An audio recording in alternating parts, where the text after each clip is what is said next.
This podcast is a member of WildGamesProductions.com and D20Radio.com. You remember. Roll your stealth roll? Game books, pencils, pizza, cheese puffs, and a hell of a lot of dice. And the Dragon Ball Cup. Roll for Initiative. This is the Roll for Initiative podcast, where 1E is the place to be. Welcome back to the Roll for Initiative podcast. We are on Volume 6, Issue 177. I'm Vince, sitting alongside Nick. Hello, everyone. And Matt. Hello, everybody. And we're back for another show. Like I said, we got a module we're going to review this week, an OSR-compatible module. But first, it's been a little while since we've done a show. We're going to find out what everybody's been up to. I know it's we want to hear what Nick's campaigns are doing because Nick always has something exciting going on. Nick? Well, thank you. It's gotten exciting and very interesting. Excited too, huh? Yes. So, past couple of game sessions, my youngest daughter, Phoenix, a.k.a. Anna, but she likes to go by Phoenix. Anyway, She's been helping me co-DM the game, which has been really fun. Mostly been covering some of the NPCs. You know, because as everybody knows, being a DM, you are pretty much the game world. You have to act out everybody in the game world, which could be rather challenging, particularly if they're of a different gender. Phoenix being a very good actor in her own right, and it's like if you could do some of these other NPCs, and this would work out great, and having a great job of doing that. Last game session, it became very interesting because my friend Jeff, his character, who is a barbarian, but his character has been meeting with a taxidermist in the city of Greyhawk, and this taxidermist has a wife and a daughter, and Jeff's character has been kind of trying to woo the daughter a little bit. Try to, become his companion. Okay, right. Every time they meet, because every time he brings the taxidermist something to stuff and mount, he made a goblin into a scabbard, which was rather interesting. Okay. Yeah, so he has a goblin scabbard. Very interesting and rather funny because goblins fall for it. He pokes the goblin scabbard around corners and stuff. Sort of like a little stick puppet. Anyway, so he went to see this taxidermist again, and this time basically to come according to the taxidermist's daughter. And so I said to Phoenix, you play the taxidermist's wife and the daughter. And basically kind of played it up like they're somewhat like Eastern European accents and everything. They talk like this. Hey, welcome. Come. Oh, yes. Yeah. So Jeff's character, there was this really nice restaurant in the city of Greyhawk. He got it all set up. He was going to take the family out to dinner. He bought her a ring and everything, blah, blah, blah. Takes her to the family to the restaurant. And formally asking, I said, "Okay, you're gonna have to act this out." So I put him on the spot, gets on the one knee and everything. Really, really funny. Okay, and this is where everything kind of got turned on its head. I did not see this coming. So Phoenix is acting. Oh, I don't know what to say, but I can't. I mean, what do you mean you can't? And she's like, I am seeing another. And I'm thinking to my house, what? Where'd that come up from? So I acted like the father. What do you mean? You're seeing that other one. Oh, he's terrible. Huh. So kind of turned it all on its head there. And it was, oh my God, it was hilarious. So they got in a big argument, and so now I kind of turned it around and said, okay, since you say you don't know this boy, referring to the barbarian. Well, you must go with him next time you go to Castle Greyhawk. You learn how he is. She's like, okay, I don't want to, but no, that's how we do. Because he made like a blood oath with the father. It's like, we see with blood, everything, blah, blah, blah. And so now I had to come up with NPC stats for the daughter. Now, I think she's going to be a bard. I think that's might how it play out. But it was really, really funny. Oh, my God. So much fun. People are it laughs all around. And this proves to you, from time to time, some of the best gaming sessions are somewhere you don't even sling dice. It's just all the interaction. That was so much fun. Cool. Yeah, it was great. What about you, Matt? Well, I'm about to start up my Ravenloft campaign once again. We took a little break from it, played a bunch of board games, had our little weekend getaway for our board gaming extravaganza, and now we're back to some hardcore RPGing. And when we last seen them, they were actually dealing with Adam, the Frankenstein-inspired lord, and they managed to defeat him, escape that realm, and now they're actually heading into the mainland of Ravenloft. They're no longer dealing in those little outer, like, islands of dread and some of the smaller, weaker domains. They're now going to the big ones. So I think I'm actually going to send them through around the Bleak House and all of that right now, and then slowly work their way into main Barboria and get to meet Strahd. Oh, jeez. Yes. And is this the Greyhawk campaign with the kids as player characters? No, this is the campaign where they have two NPC kids. They have a 4-year-old and a 10-year-old they've been stuck with because when they went to the one village with all the puppets where all the adults were murdered by the puppets. Yes. They had taken two of the kids, brought them back to their ship to just figure out what was going on in the city, and then all the stuff went down in the city, and they went to escape the domain and forgot the kids were on the ship. Oh, yeah, I remember you telling us about that now. So since then, they've been stuck adventuring while also being parents.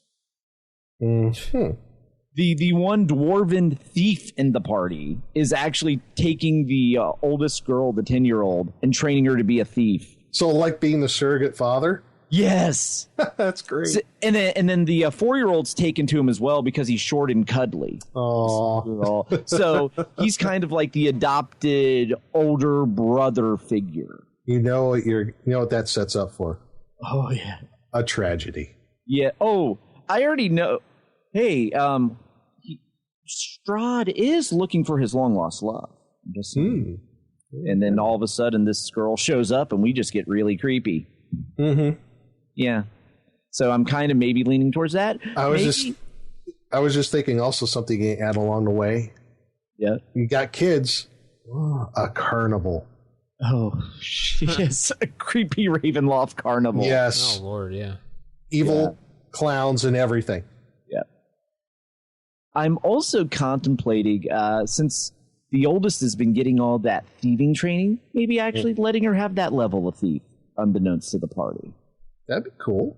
So, and all of a sudden she starts pulling out moves the dwarf's been training her for like months on, and does a few things. So that'd be cool. Yeah, so there's a few ways I can take it. But, yeah, so if you want to add something new to your campaigns, have your players also have to be parents. Well, that emotional attachment, because if something bad goes awry, it definitely makes for a tense role-playing session. Yes, especially, though, there's 2 players in the group that have already failing power checks. One of them's failed like 3. So they're kind of going towards the dark side. And they're also the ones that kind of want to get rid of the kids. They wanted to dump the kids off at Castle Amber. Like, yeah, I mean, they just want to get rid of these kids. So they want to, like every domain they go to, they try to find someone that were willing to just take in these kids and just leave them. Whereas the other dwarf and the cleric are like, no, let's keep them and make sure they're taken care of because none of these lands are safe. So there might be some inter-party conflict. Oh, there already is. One of the players decided for one of his failed power checks, they were in a manor that had the madness fleas, where you get bit by them, you go nuts. Madness fleas? Yeah. Yeah. So they were in there, and they thought these were just mentally... two of the players thought these were just mentally gone people that just were evil and need to be killed. Instead, they were just mad from the fleas. So he took this 12-year-old girl, chucked her out a second-story window, and she fell onto, like, the spiked fence outside this manor and just impaled. He comes downstairs and denied he ever did it. But the cleric walks out and sees the corpse impaled on the fence. He's like, I don't know what happened to the girl. She went crazy. Jeez. So Denied he did it. Wow. Denied he did it, but the plausible cleric, deniability. yes, but the cleric just gives him that look like he's lying. So we've got some internal strife there because the fighters in the group are just becoming more bloodthirsty from their failed power checks. So yes. Yeah, so lots of whole little subplots going on that can go in many different directions depending on... Cool. Yeah. What about you, Vince? Well, I haven't really been playing much games. I've been reading a lot. I did start playing in a 5th edition game this weekend at the local gaming shop with a bunch of old friends, so it went all right. I was playing a Dwarven Paladin, actually. That's lawful neutral, which is kind of weird. Yeah. Playing a Paladin that's not lawful good, but... Yeah. The game went pretty well, except for the inter-party fighting. No, really? No, there was 2 dudes that were in the party that just kept, I don't know, I guess annoying the crap out of each other to the point that the DM pulled the 2 characters out into a separate thing, and the person who hired us to do the mission said, you 2 will fight to the death, and that's the end, and the winner will continue on, the loser is done. Wow. Oh. Yeah, so it was really getting bad to the point we were sitting there going, like this the rest of the party, and I finally said, you got 2 DMs here. Can we have one of the DMs take the knuckleheads aside and have their fight and get it over with? And the rest of us can go back to playing. And they're like, oh, yeah, it's a great idea. I'm like, okay. So they resolved that issue, and finally they came back, and I made a suggestion that since the DM brought both characters back in as is after that long fight, to make it so the 2 characters no longer remember the hatred that they had for each other. So after he did that, everything seemed to be fine. The adventure was good. We were doing Underdark, some adventure he made for the Underdark, and we had to go kill some orcs that were looting something in the village, and everything had mushrooms everywhere, much like the adventure we're going to review today. Oh, cool. And my character kept eating mushrooms and having these weird effects, and going into dazes and running around circles and screaming and laughing, things like Hearing that. Inagata Devita in his ears. Yeah, pretty much. But had a good time, so I was glad that it was like that. Haven't had any time for any other games. Mostly been working and stuff like that, so. But I think we should just head into table manners. We don't have any stars, right, Nick? No star reviews. Okay, great. If you do want to email us, rfistaff@gmail.com, and we will read your email as long as it's relevant to the show, of course. So we'll head into some table manners. This podcast is brought to you in part by a not very generous grant from Lesser Gnome, publisher of quality role-playing games since last year. Gnomes value high-minded programming, just like you. Learn more at their website at www.lessergnome.com. Typical. Of all the evil creatures in the world, I'd like to find one with table manners. What are you kidding me? I spent years cultivating the worst table manners on the planet. Table manners. Table manners this week.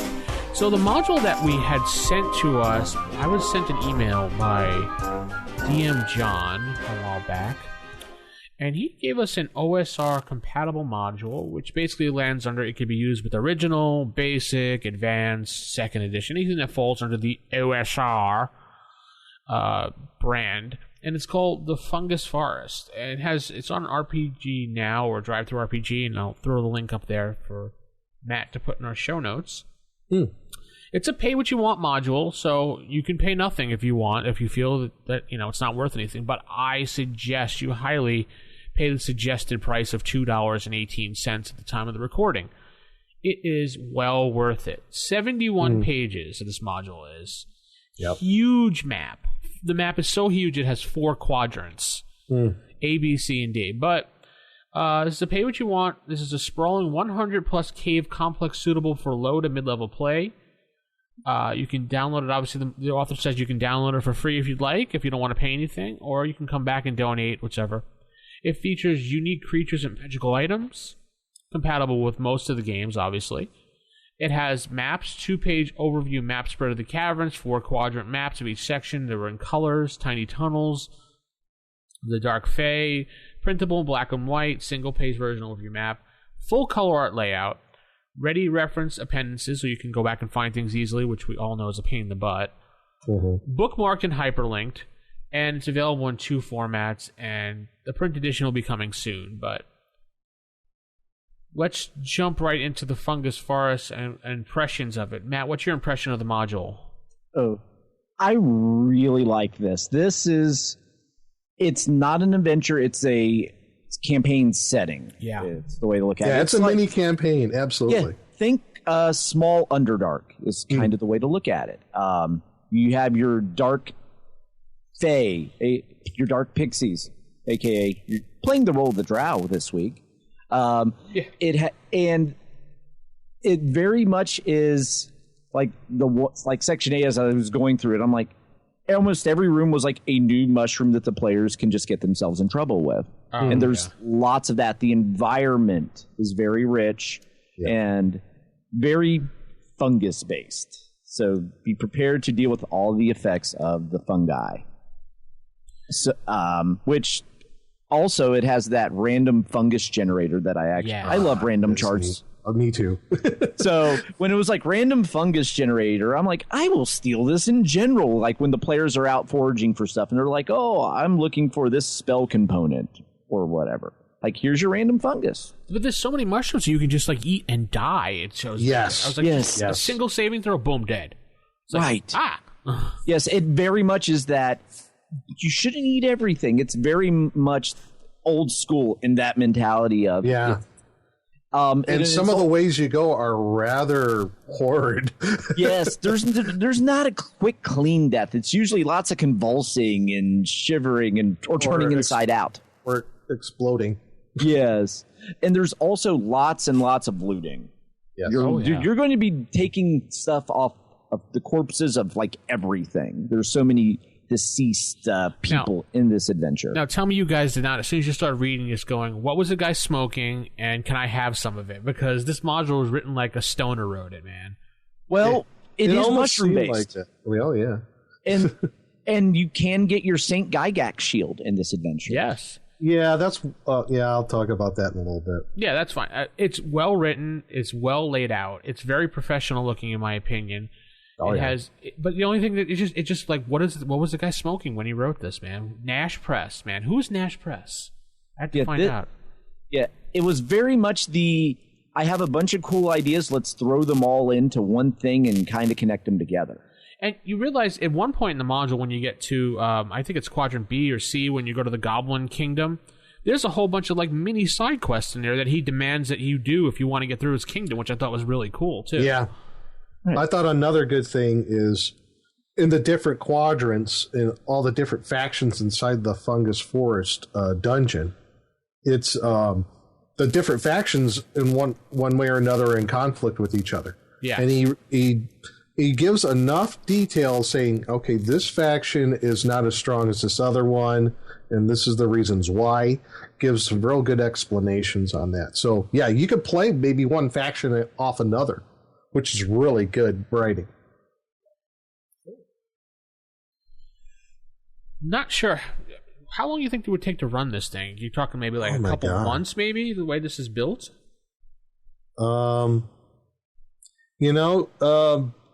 Gosh.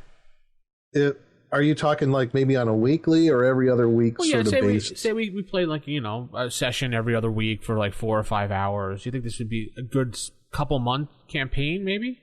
I could see anywhere between 4 to 6 months. Maybe longer. And I'm trying to figure. I mean, I read the module, and it's just so much to absorb, and how to get the players hooked. How would you get the players hooked on this one, Nick? Wow. Because there's so many rumors to throw into there, and how many reasons. It's just like, how would you get the players to want to go into this magical mushroom kingdom here? Well, the one thing that does help, I'm glad you brought that up, is he has the Fungus Forest rumor chart. Yes. Which is a good way to, if not plot hooks in itself, but to generate some interest into the place, where if they're sitting in a tavern or an inn, and they're talking with some people, and they hear from the bartender, hey, you never heard about this Fungus Forest? They say the pixies there can assume any form and love to use this ability to sow confusion and dissent, which happens to be a true rumor. But yeah, that's one way to do it. And maybe there's another way you could get around, not just using the rumor chart. Maybe the old sage or wizards looking for some special magic components. And one of the places he knows he can get them is from the Fungus Forest. Well, the group that I'm currently in, I could guarantee they would go in based on the fact of there is one mushroom, if eaten, makes you a god. I can guarantee they're all running for that. Or the one mushrooms where when you clip them with like a silver blade, they become solid silver. Right. Oh, yeah. Yeah, or you could even do the cliche, little Timmy wandered into the Fungus Forest. You got to go find him. Stupid Timmy. Yeah. Or Timmy was abducted by the Fae and taken into the forest. Timmy! Let's see, they also have some great unique monsters in here, which I think Matt's going to pull one up when we go into our creature feature segment, so we won't spoil that. But what did you think about the maps, Nick? I really, really like the maps. Done very well. I like how they're color-coded. Yeah, it makes it easier you know the different sections of what you're running into inside the Fungus Forest. I like the topography when you're talking about at least the depths of the water is very well defined. And looking at this map, now that I'm thinking about it, you could potentially tie this in with other adventures. For example, Lost Caverns of Zoicamp, there's the one, I think it's in the Lesser Caverns, there is a river that runs through part of it. And there's a section of it where you just don't know where it runs off the map to. You could easily connect that to this area. And it could be, again, make it a larger campaign. Just throwing that out of an idea, if you want to tie it into your current campaign, that's one way to do it. So I like that. It's flexible in that respect. You know what I thought was my favorite part of this module was kind of creepy in the same sense, those shroomkins, when they kept gathering all the parts of all the people and putting them in various caves neatly. Mm-hmm. Like when they took the skulls and they put it neatly in one cave, they put the bones of this or that in that cave. They took the eyes and put it in the mushrooms so they can see around the cave. But there's no explanation of why they do it, and it even says there's no real reason why they do it, and nobody knows why. I just thought that was something creepy to play off on. And that's some of the best things when you leave things like unexplained and let the player characters kind of let their imaginations run wild and figure out, why did they do this? Well, they might think because they worship this certain god or something. Who knows? But it gets them paranoid. Definitely. What's your favorite part, Nick? My favorite part? Oh my goodness. I know you want to speak about the Gygax shield, so. Well, I like that stuff up to a point. I thought the whole Gygax thing, that was the one thing I thought was kind of like, took it almost over the top for me. Okay. The Saint Gygax and all that. I thought okay, I get it. Fine. Yeah, I love Gary too, but I thought that kind of went a little bit over the top for me. Okay. One of the things I liked, if I can at least make reference to this monster, because when you're looking at this adventure, it seems very much on the side of on the sides of the Fae realm. Right. But then again, you have one monster that pops up here where it just totally takes it into that, what's the term? Lovecraftian direction. Yeah. Shoggoths. Yeah. I saw that. I'm like, well, that was unexpected. Yeah. I love that. It just, because you're thinking, a very typical fairy realm sort of setting. You don't think of Lovecraftian horrors generally. So I like that little addition of the Shoggoth as a potential wandering monster, I guess. Well, look at the rest of the module. Were you really that surprised? I mean... well, yeah, for me it was, because when I'm reading through it, I kind of thought, okay, this is kind of a Fey realm thing, but I guess now that I'm looking at it, like the different types of fairy creatures and like the dark fairies and the Wassermans. Yeah. And the darklings, I guess, or no, not darklings, but the drakelings. Yes. Or draklings. I guess in that respect there is something kind of twisted about them. So just double check here. I'm gonna go back to that page. So we have the Goblin Lair, the Dark Fey Wassermans, the Drakelings or Draklings, the Wixies, which are wild pixies. They're awesome. Yes. Then we got the Pixies. Okay. Mm-hmm. And then we got is it the Wearies? Is that how it's pronounced? Wiries? Wiries? I don't know. Wearies, I think. Yeah, and then the Shroomkins. Those are the factions that are all distributed in this big, giant, underground fun park, if we want to call it that. Yes. This is like Lewis Carroll on acid with Lovecraft thrown in. Yeah, perfectly well put. Yes, because you even have the room where you eat this mushroom, you grow. You eat this mushroom, you shrink. Yep. Yeah, there's just some rooms that just have mushrooms everywhere, and you're just not sure exactly what to do in there, and some people just may eat it, and he's taken to that. I will say he's taken almost every possibility into account in some of these descriptions. Yes, he has. It is very well done. There's nothing left for the DM. They have to really figure out so much on their own. There's great stuff right there. Of course, there's going to be stuff that will happen with your group. You'll be like, but the majority of things, I was reading, I was like, the majority of things, I was like, oh, I didn't even think about that. Yeah, I could see my group doing that, or I could see my group doing that. Mm-hmm. And he has it there in little blocks telling you what, if the group does this, if the group does that. And that's probably why it's so long. There's just so much to go on in here. It covers all those different contingencies. Yeah. One of the things, another thing I did like was the teleportation rings. Oh, yeah. That's kind of interesting. Only the what creatures were those? Was it the whatever, I can't think of the name of the creatures, but only they know exactly how to control it, and when you step into it, you just get randomly teleported to the last place that you remember something going on. I was like, yeah. Okay. But if you attack the mushrooms that are surrounding that circle, they're not actually mushrooms, they're little people that'll come out and attack you because you attack them. They're almost myconids. Yeah. Yeah, mini myconids. Yeah. But I love that because the fairy ring, and I think there is somewhere later on where you actually can learn how to use the teleportation rings. I thought there was a section there where you can learn it from somebody. Oh, was it? I thought you said that only they truly know. So. Okay. But the fairy rings, because they're actually like little fairies and they're like grown in there, and I thought was a nice, device, because one of the things when you're talking about like a large dungeon, it always seems to be a tough thing for DMs and even players to figure out. I was like, okay, we got this large hole, now we got all the way go back up and out of the dungeon, and we got to dump all this stuff off. This is maybe one way you can kind of get around that. As far as like dumping off stuff in certain areas. I mean, it's going to be randomly taking you all over the place, but eventually you're going to get to where you want to be. So, right.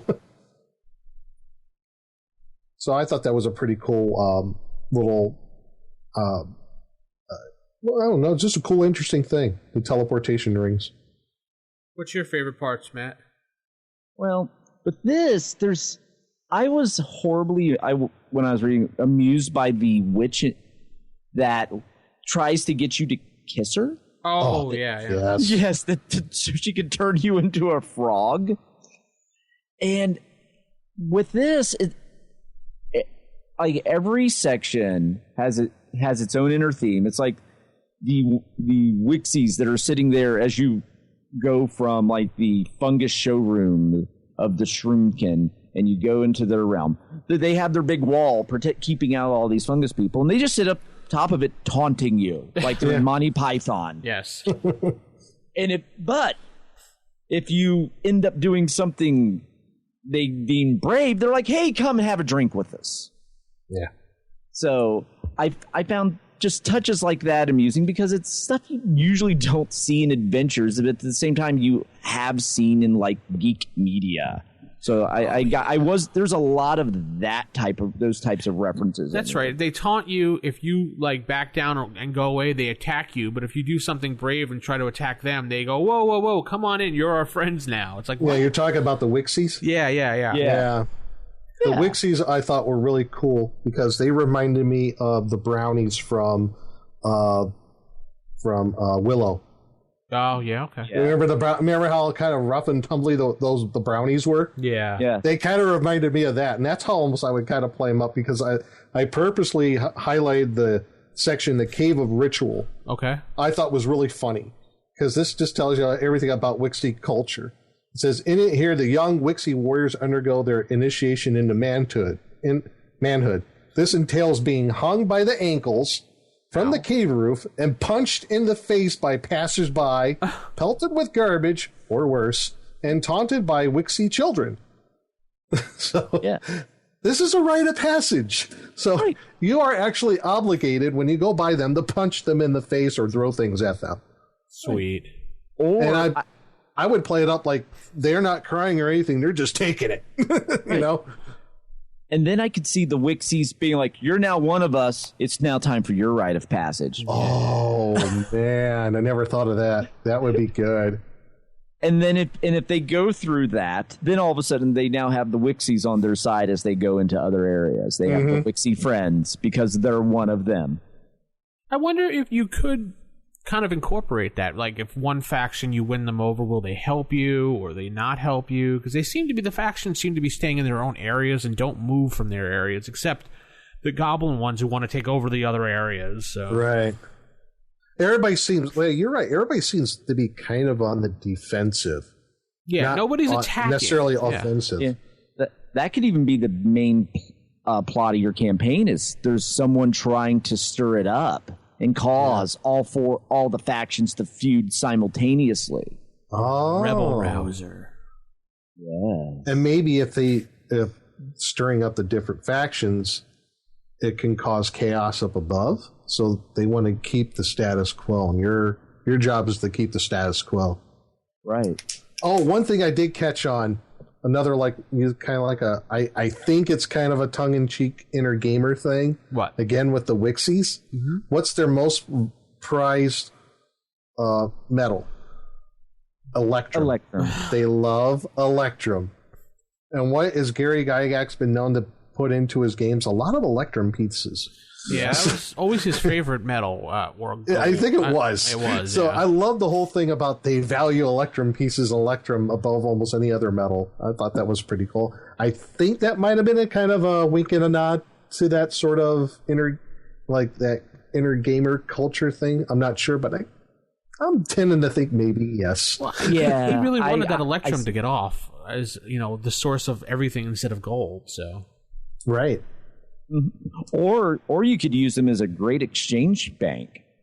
If Electrum's undervalued up above, you go down there to convert it to gold and come back up wealthy. Oh, so now you're talking about farming now.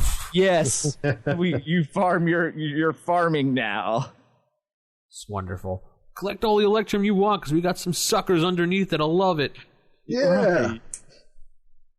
So there's any ways that we can improve this for listeners, or you think it's good as is? Gosh, improve it? Well, I would definitely throw in some trademarked myconids. Yeah. Because they belong. They belong in this whole thing. You need the myconids. Yeah, they do. You could even add another whole cave faction if you want of the myconids being all myconid. You could do that, yeah. And I would also say prepare for your player characters eating mushrooms and what's going to happen afterwards. Yeah. Right?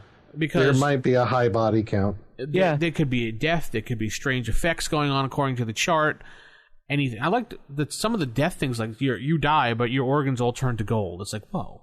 Yeah. Right.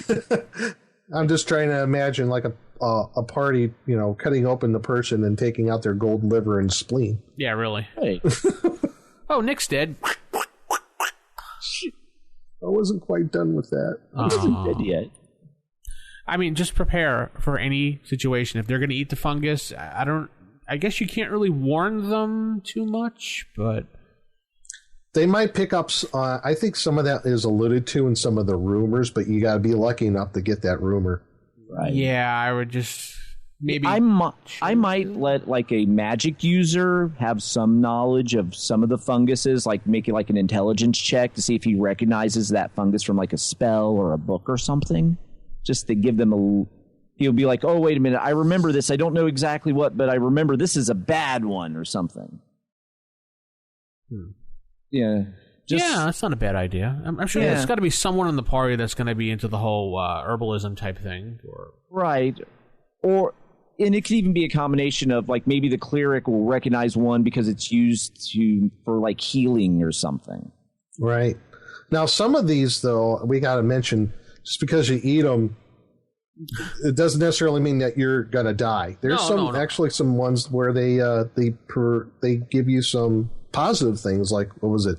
The fungus of faith, where you eat it, you get a random first level cleric spell when you eat it. Oh, and the one that you eat a small amount, it gives you a +1 to wisdom after this weird trip.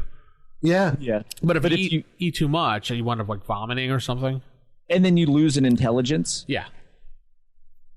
So you have to eat just the right amount of shrooms, man. You got to measure it out. That's right. Like the sorcerer's shroom, you eat that one and you get a random first level magic user spell when you eat it, dude. And then also with a lot of these spells, or mushrooms, when you take them, you don't die instantly. That also gives the party a chance to respond, too. Yeah. Because a lot of this is just countered with cure disease.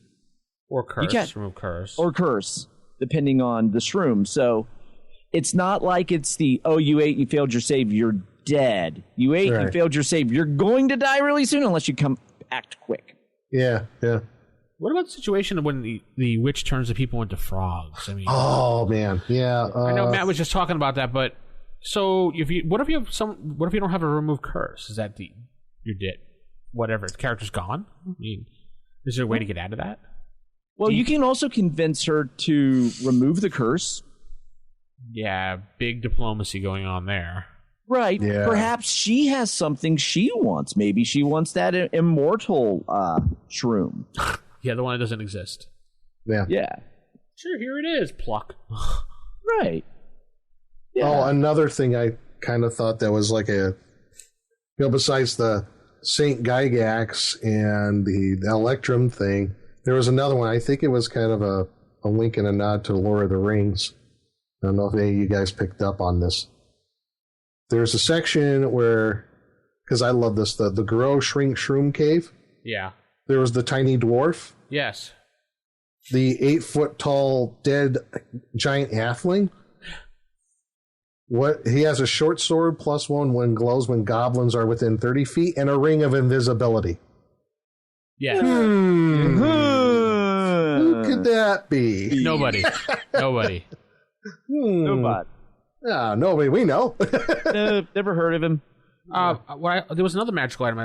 The ring that you could speak with the undead. Yeah, I found it interesting that you have to hold it in the palm of your hand and then it works as opposed to wearing it on your finger. Mm-hmm. I just thought that was kind of an interesting twist to get it to work. And it said that they talk to you, and it doesn't mean they have to be helpful or not. And unless you're over a specific body, it could be any random spirit or undead in the area. Right. That's a potentially really powerful magic item. And with all the corpses in this, you're going to have a lot of voices. Mm-hmm.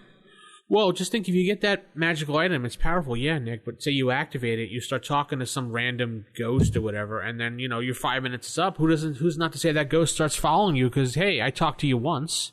Right. Now I can annoy you until you die. Joint one. Right. Or what if you're going through an area with a lot of corpses and they all decide to start talking to you at once? Well, I think it's only one per. Oh. I'm just imagining letting all the voices in at once. Yeah. You walk through a graveyard while holding that ring. Well, yeah, I could.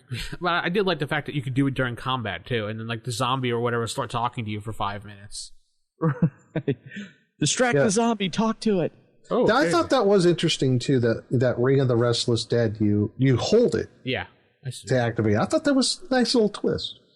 Because most rings, you just put it on, you twist it or whatever. Right. You just lift your hand up and it works with a magical word. This one you have to hold in the palm of your hand and, concentrate. So. I like that. And that one thing it does kind of work around the limit of number of rings that you can quote unquote wear. Yeah. I could see you using this one. You put it on a chain around your neck and then you hold it to use it. Yeah, that'll work. Yeah. So what are our overall ratings of this module? Matt, we'll start with you. Out of what do we use? Swords, right? Yeah, swords. Yeah, so we are swords. And this is like a 4.5 swords for me. I mean, this is great. One thing that they have a thorough appendix. The only thing that's not listed in the appendix is like some of the special magic items. Yeah. As we're talking about it, I'm like, oh, I remember seeing that. Where is it? Oh, there's about 200 rooms I need to go through to figure out exactly where that magic item was. So you're saying sum it up in the back. Okay. Right, Mm-hmm. yes. Just sum up the magic items in the back, too. You summed up everything else. Why not the magic items? Good Just point. some of these special ones. But yeah, I mean, I think it's great. Go ahead. I'm even envisioning just tacking this onto the Caves of Chaos. Oh, yeah. This fits perfectly with the Caves of Chaos and how that's divided up into factions and areas as well. This is just like an extension off one of those dead-end tunnels. Boom. Yeah, I was just thinking that. Yep. I would rate this a perfect 5. If I can do it a 6, I would give it a 6 because it has so many possibilities, so many avenues to travel down, so many campaign sessions you can do on this, and so much crap that can go on at once that you can possibly play this campaign. I'm listing it as a campaign. I don't care, for probably close to 6 months before getting through the entire thing. There's always something to do in here and always something to have fun with, and from a DM point of view, trick your party. So. Yeah. Nick? You know what? I probably give this 5 swords. Yeah. Yeah. Just a simple fact. Yeah, it's a mini campaign. You can easily adapt this to whatever else if you have an existing one. And it's very well laid out. I love the hyperlinks to the different chapters. Yes. That's for me. I don't know why that was like a huge seller for me. I loved it. Love the appendix. Again, like I said, like Matt said, could have had something else about the magic items in the appendix, but that's not like a deal breaker with me. But overall, very well thought out, and the compatibility is really good.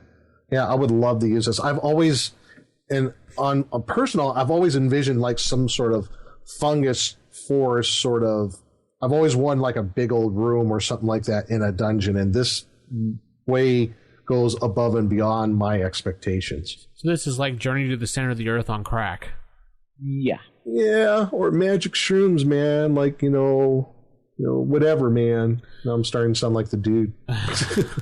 It's your opinion, dude. Head over to DriveThruRPG or RPG Now and pick up The Fungus Forest by Nash Press. Average contribution of $2.18 or $0 if you want. Oh, but shoot these guys a few bucks. It's worth it. I suggest downloading it if you just want to check it out, and you will be very surprised and very pleased. And I suggest you go back and then contribute some money to it. Yeah, absolutely. It's Lee Reynoldson and Carl Nash are the authors, and the artists are Emma Nash and Carl Nash. So some great artwork in here, too.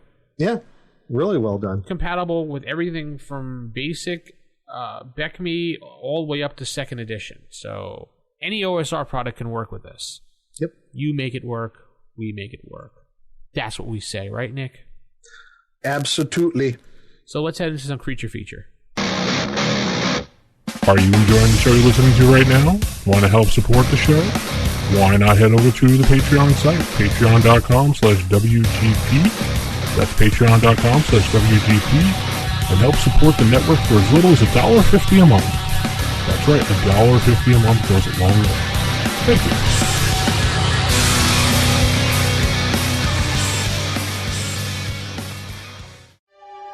Are you saying that I put an abnormal brain into a 7.5-foot long gorilla? Creature Feature Theater.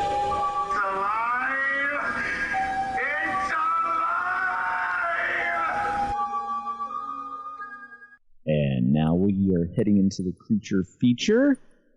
And the creature that I've picked is the Spore Man. And this is... Is that like Spoon Man? Yes, I keep having the Alice in Chains song in my head. Spore Man. But this, we made reference to the means of death that this Spore Man can cause. What page is Spore Man on?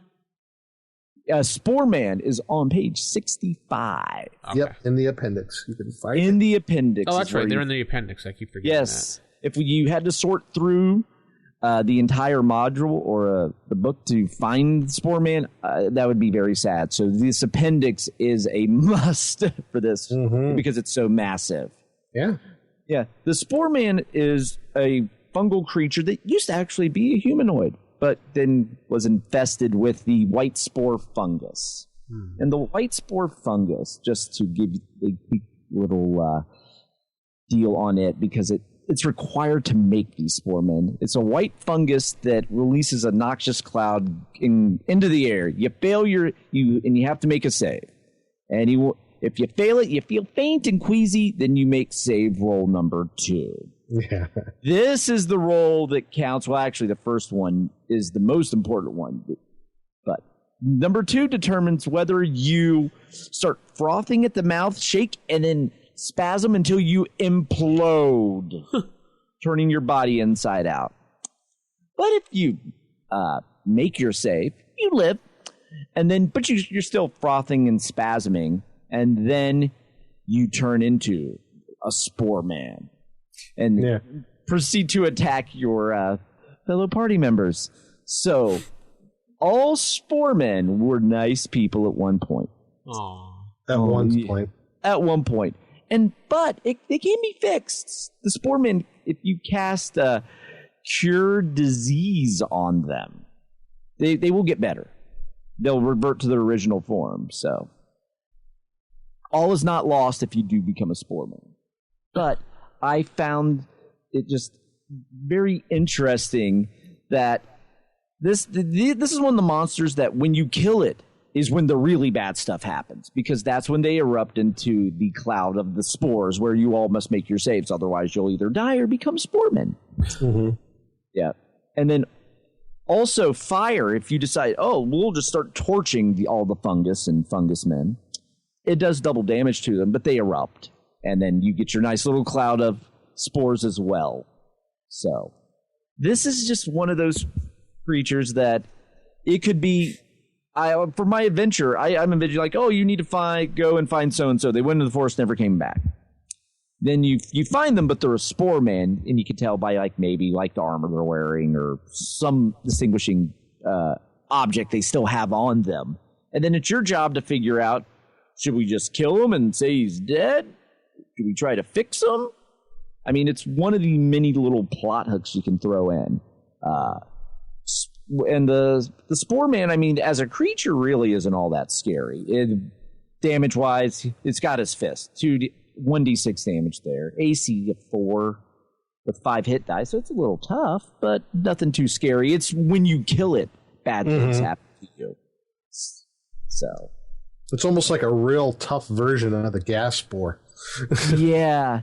Or it's reminding me of the Draconians from the exploding ones from Dragonlance, where they blow up and you get acid sprayed on you. Yeah. Yeah, it's along those lines, except for some reason the inhaling the spores and turning inside out is a little more creepy than having your face burned off by acid. So, but I think the Spore Man is just like the nice creature it sets the tone for the type of adventure this is. So as Nick was saying with the Shoggoth. Yeah. You think Fae, you think mystical fairies and unicorns and forest oracle-y. No, it's a little darker than that. Mm-hmm. So, Spore Man. And again, I think I could even see myself stealing Spore Man and sticking in any place that has some sort of fungus, just because it's always kind of fun to have that make your save or implode. Yeah. They're very old school. Spore Man. Save me! Yeah, anyway. Let's head into Sage Advice before Matt breaks out into the full song. Yes. Sage Advice.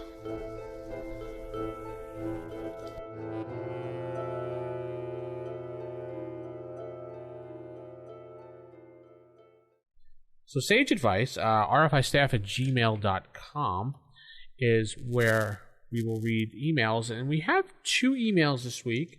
One is an advice from DM Freddy. He's looking to get some advice on the G series. He wants to convert it to run it for Morris' second edition. He doesn't want to use the Silver Anniversary stuff or the Dewey Giants by the book, because they're a little more powerful than what he's looking for. But basically, when he runs his game, it's more of a vanilla 2E, which cuts all the crap out of 2E and just makes it more like 1E, in my opinion. Not that there's anything wrong with 2E, but that's just how I'm looking at it. Am I right, Nick, when I'm thinking that? Or? Yeah, he's basically running like no splat books, just the core books. Okay, so he wants to do that, and the 2E Giants are just way overpowered for what he's looking at. And he's just kind of curious what we thought about what we would do with the Giants for 1E, because they're underpowered compared to the 2E base set. So I think we were discussing this before the show, and we decided that the best advice would just add a certain amount of hit points to the Giants, like 20 or something like that, right? Yeah, that, and also he said, we thought what was his suggestion as far as them giving damage, you add their damage bonus for the appropriate giant type. Yeah. So that would be another good way to make them at least a little more lethal, but not so much so. I think that's probably the best way to handle it, DM Freddy, and hopefully that'll work out for you. Hopefully you've either run that campaign already and already saying, haha, I've done that already, guys, or what. So we appreciate the email. And I think we have one more email, Nick. You were going to take that one on? Yeah. This was a email that we got in. I don't know who sent it, but it was in regards to the... Samwise, I think his name was. I'm sorry, what? Samwise. Samwise. Okay. Yeah, this was from Samwise. And this is in regards to the show that we did where we were talking about, basically pay for play. Yeah. For like DMs. And he wrote out a rather well thought out email, and I'm going to read it out, and then I'll give my, mine, and if you want your opinions as well on the matter. So he says, I've been working on my way slowly through the archives. It's a really great show. Well, thank you. However, I noticed this topic on the front page today and took a break to listen to the current event. I am a paid DM. I work with several others as part of a business, and we do charge for our services. There are several reasons for this. One, no one is forcing them to play. If they want our services, they don't have to hire us. Well, what if we just want to play your game? I guess too bad. I guess too bad. Yeah. Okay. We specialize in working with groups of kids and not full-grown adults and approach our adventures with that in mind. Okay, that's cool. We put in a lot of effort into planning these games. It's noble to have an adventure you spend all prep time or just for enjoyment, and certainly I do it for the games I run for my friends. However, in terms of offering a service that people can hire as they choose, we take time to coordinate and collaborate and really make sure our players have a great time. We've even coordinated original campaigns, creating songs, etc. We're seeking payment so that we can justify spending our time prepping a 4-hour party adventure for kids we're not personally tied to. Well, that's great. That's wonderful. But what does that say for all of us that, put in a lot of time and effort and make it a real fun thing, but we don't charge for it because it's a hobby? Just saying. You could make the other counter argument like any of us. We do put a lot of time and effort into our campaigns, make it enjoyable for anybody regardless of age, and we don't charge. Our payment comes from parents who are happy to see their children entertained at the table for 4 or more hours, being social and actually improving their academic skills. We don't brag, but we do advertise. Okay, well, I could do the same thing and not charge them a nickel. So to sum up that whole thing, it's basically parents that just want to get rid of their kids for a couple hours. Here's a couple bucks. Keep them happy while we go out and go see a movie or have some parent time. That's what they're preying on. Yeah, so if our customers aren't satisfied, then that's all there is to it. We're a business based on entertainment. If we fail to entertain, it is treated as a serious issue to it. So what? Can they ask for a refund? Maybe, I don't know. I don't know. And they say, finally and foremost, parents are happy to pay for the experiences children have. Kids are happy to participate. Always free to leave. Okay, but then can they get their money back if they're not satisfied? Take pride in work. We all take pride in our work and everything. That's fine. We love the game, blah, blah, blah. This is one of the sticklers for me right here. What? We love this game. In an ideal world, we would run all the games for free, but we are none of us wealthy. Well, neither am I. None of us are. In order to dedicate this time needed to make a really good game experience, we seek compensation so that we don't need to look for a second job instead. Well, if you're looking for the compensation for this and you're kind of running this as quote-unquote a business, I have one thing. Are you declaring this on your taxes? This is income. I'm sure they are. If according to the first couple sentences, says as a business, I would think anybody that says as a business would claim it as taxes. I would hope so. I'm pretty sure they would. If they're claiming to be a business and they're involved with people and they're advertising, they sure as hell better be. They better be. Which I'm pretty sure they are. Okay. I'm just...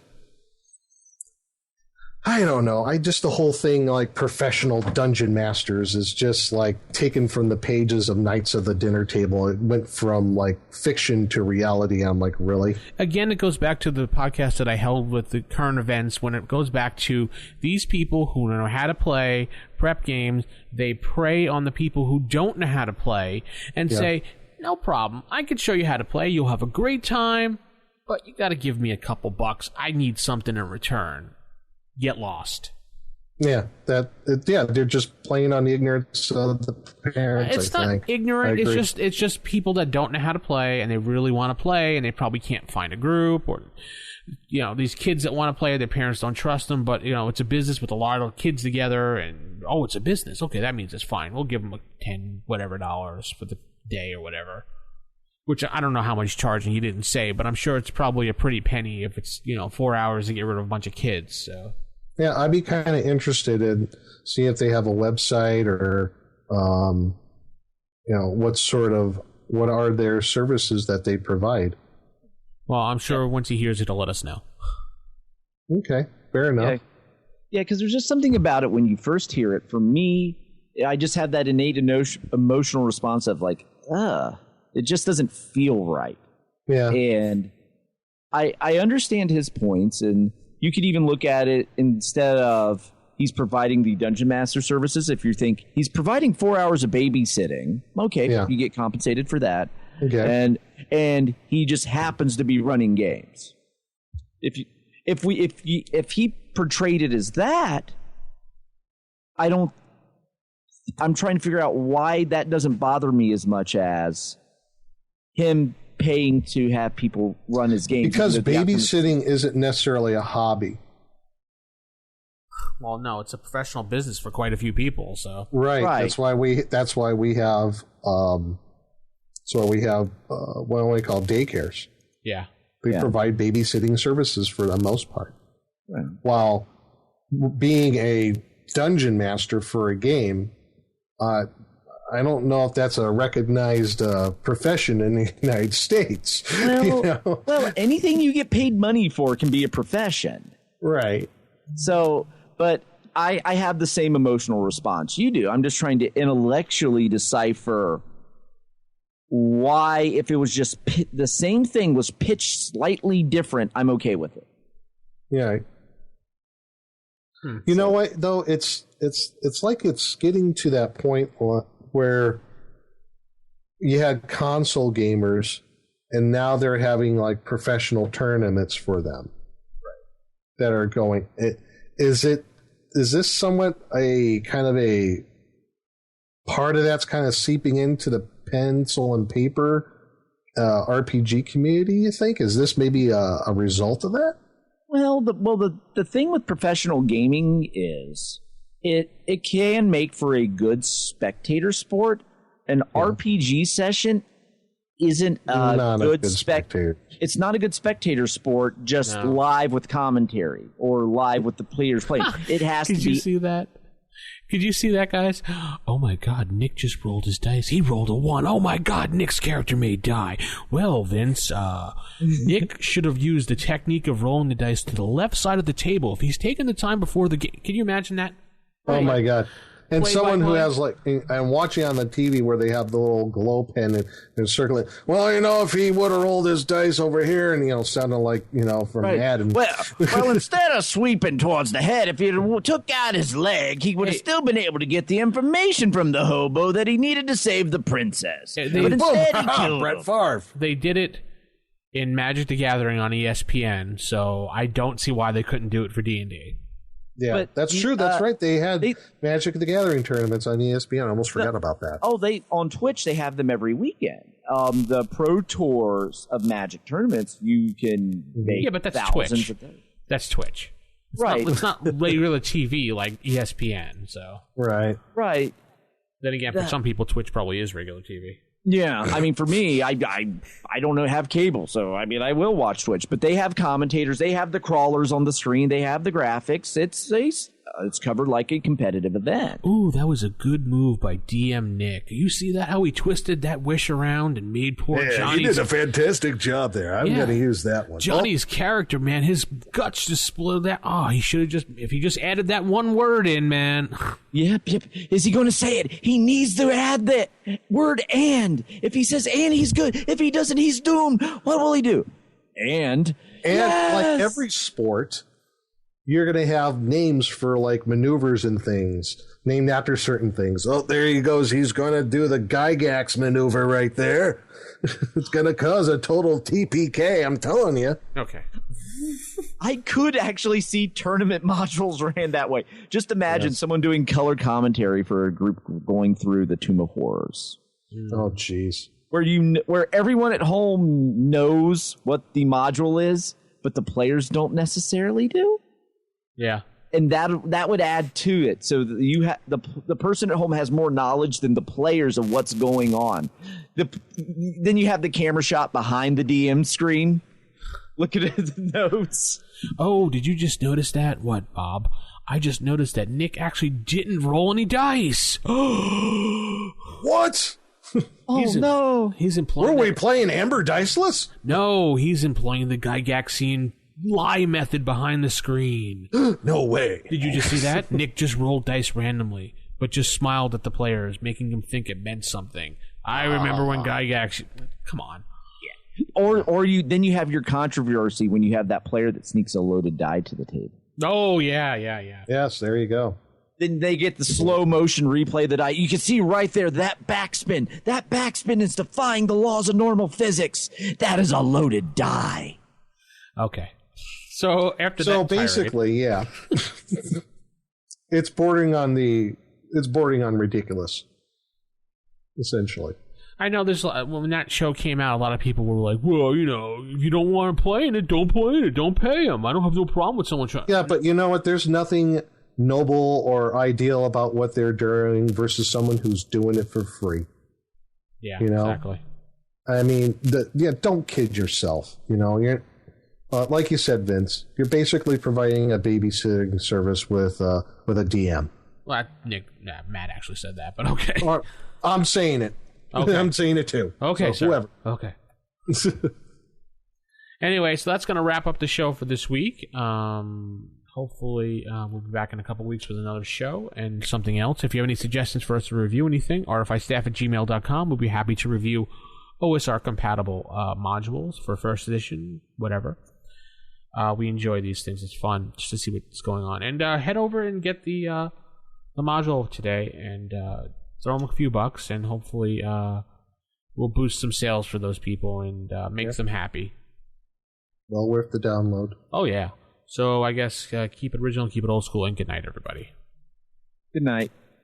Bye, everybody.